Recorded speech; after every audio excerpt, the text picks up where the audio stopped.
Hola, ¿qué tal? Buenas tardes. Mi nombre es Omar Rivera. Soy residente de segundo año del servicio de urgencias adultos. El día de hoy vamos a comenzar con el tema de edema agudo de pulmón en pacientes con adecuada perfusión. Esto englobado en nuestro tema generalizado de insuficiencia cardíaca aguda.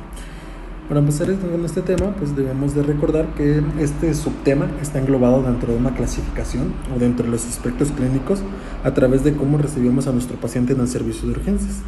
En 1977, viendo las características de la insuficiencia cardíaca aguda y que no todos estos pacientes se presentaban de manera similar en el servicio de urgencias, se hizo una clasificación por 3 médicos, que es el médico Forrester, Diamond y Schwann.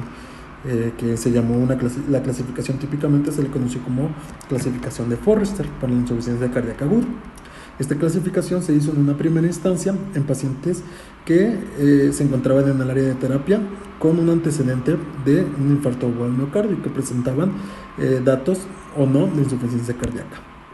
Este es el artículo original publicado en febrero de 1977 por estos tres médicos, en donde clasificaron a estos pacientes en 4 grupos, de acuerdo a la valoración hemodinámica y a las mediciones que ellos hacían. Utilizaron 2 parámetros o 2 variables, primeramente el índice cardíaco y segundo la presión capilar pulmonar. El índice cardíaco, en la barra vertical, podemos ver que el punto de corte que se utilizó para este tipo de pacientes fue de 2.2. Un índice cardíaco mayor a 2.2 se consideraba como un índice cardíaco normal y entraban 2 grupos dentro de esa clasificación, y un índice cardíaco menor a 2.2 entraban otros 2 grupos. Dentro de la presión capilar pulmonar medida a través de un catéter colocado en estos pacientes, establecieron como punto de corte 18 milímetros de mercurio. Aquellos con 18 milímetros de una presión capilar por arriba de 18 establecieron como normal. Estaban 2 grupos y 2 grupos por debajo de 18 milímetros de mercurio. Así, una vez tenidas estas medidas en este grupo de pacientes, clasificaron a los pacientes en 4 tipos. Aquellos pacientes con infarto agudo al miocardio que se encontraba con un índice cardíaco normal y una presión capilar pulmonar normal, es decir, con un índice cardíaco mayor a 2.2 y una presión capilar menor a 18.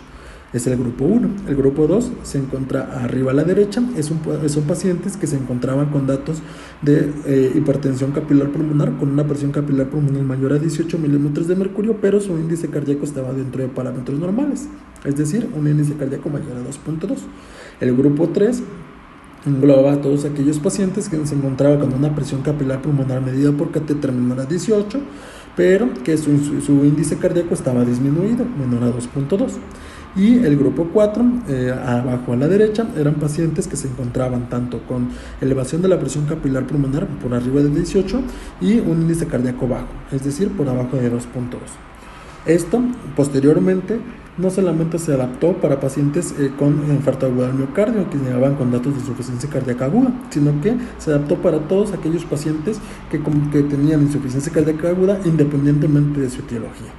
Posteriormente, esta clasificación se desarrolló una clasificación no solamente hemodinámica, porque hemodinámicamente pues no a todos los pacientes se les podía colocar un catéter Schwann-Ganz, es decir, ¿qué es lo que tenemos a la mano en el servicio de urgencias? Pues la clínica. Y esta clínica podemos hacer una clasificación en perfiles. Estos perfiles se compararon y vieron que tenían una comparación hasta del 80 o más por ciento de comparación con los grupos establecidos por Forrester. Estos perfiles se dividieron en 4 de acuerdo a las características clínicas con las que contaba el paciente, y se dividieron en perfil A, B, L y C. El perfil A eran pacientes que se le conocían como pacientes calientes y secos, es decir, que tenían una perfusión adecuada, por eso eran calientes, y que estaban secos, es decir, que no tenían datos de congestión. El perfil B, que es el perfil del que yo les voy a hablar, es un perfil caliente húmedo, es decir, que su perfusión tisular estaba adecuada, por eso eran calientes, y húmedos porque tenían datos de congestión a nivel pulmonar o a nivel tisular. Los datos de congestión eran congestión a nivel pulmonar, crepitantes, ortopnea, disnea paroxística nocturna, edema periférico bilateral, ingurgitación venosa yugular, hepatomegalia congestiva, congestión intestinal vascular o reflujo hepatoyugular. Todos estos datos clínicos se veían en este tipo de pacientes con un perfil B. En un perfil L, que eran pacientes que se consideraban fríos y secos, es decir, fríos porque al momento de la exploración física había datos de hipoperfusión tisular, por eso se conocía como fríos, pero estaban ausentes de datos de congestión como en el perfil B. Por eso se le considera seco. Estos datos de hipoperfusión se consideraban como extremidades frías y sudorosas, oliguria o disfunción renal, confusión mental, obnubilación, mareo, presión de pulso disminuida, hipotensión con inhibidores de la enzima convertidora de angiotensina. Todos estos criterios clínicos englobaban a los pacientes que con insuficiencia cardíaca aguda en un patrón L. Y el perfil C era el último perfil, abajo a la izquierda, a la derecha. Estos se consideraban como fríos y húmedos, es decir, pacientes que llevaban al área de urgencias con datos de hipoperfusión, como el perfil L, pero que también a su vez llegaban con datos de congestión, como el perfil B. Estos pacientes eran los que predominantemente llegaban con datos de choque cardiogénico. Ahora, posteriormente se hizo en este artículo que les presento, se hizo un abordaje epidemiológico de todos estos pacientes y de todos los perfiles con los que llegaban al área de urgencias, y se identificó que el perfil que más asociaba a los pacientes que llegaban a las urgencias era un perfil B, es decir, un estadio B, el cual era de congestión, más no de hipoperfusión. El siguiente, estadísticamente hablando, de los que se presentaban en el área de urgencias era un estadio C, es decir, aquellos pacientes que se presentaban con datos de congestión y con datos de hipoperfusión. Y el último perfil pues era el perfil A. Por último, el estadio L, que eran pacientes que se presentaban con choque cardiogénico, eran los mínimos. Ahora, la mortalidad hospitalaria según el perfil hemodinámico de ingreso de estos pacientes era pues mucho mayor en aquel perfil C. Los pacientes que llegaban en choque cardiogénico eran los pacientes que más pues iban a morir. El estadio B seguido, y por último el estadio A. ¿Qué características clínicas va a tener el paciente con un perfil B? O sea, con un edema agudo del pulmón, pero más sin embargo sin datos de hipoperfusión.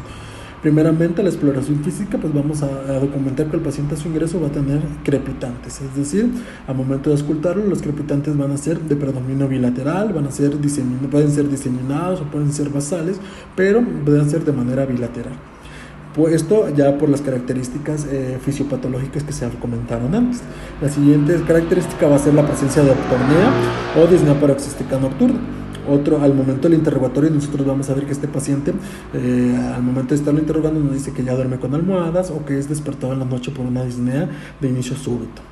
Las otras características que van a tener este paciente pues es el edema periférico, puede ser de miembros pélvicos o pues ya ser de miembros torácicos, la ingurgitación venosa yugular, la protomegalia congestiva y los datos de ascitis que puede tener este paciente. Volvemos al artículo principal publicado en 1977, a través del cual se establecieron varios criterios hemodinámicos de este tipo de pacientes que recaen en el grupo 2 o un perfil B.